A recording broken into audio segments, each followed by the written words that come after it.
সম্মানিত দর্শক ভাই এবং বন্ধুরা, আপনারা দেখতে পাচ্ছেন আমরা এই যে কলার কাঁধুলি থেকে কলা কাটলাম। এই যে 2 ছড়ি, তো আরেক ছড়ি কাটবো কীভাবে আপনারা দেখুন। এই যে প্রথমে এইটাকে এই জায়গা থেকে আমরা সুন্দরভাবে একটা পোজ দিয়ে নেওয়ার পর এটা কী হবে, পরবর্তীতে টান দেব এই সাইড থেকে এই সাইডে। আমরা 3টা ছড়ি কাটবো। তো এটা আমাদের কফি গাছ, যার কারণে দেখতে অনেক মানে অসুবিধা হচ্ছে।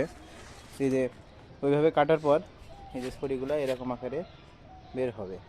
আমরা দেখুন এটা কাটা শেষ, তারপর এটা উপরের দিকে ঠেলা মারলাম, এই যে বেরিয়ে আসলো কলার ছড়ি।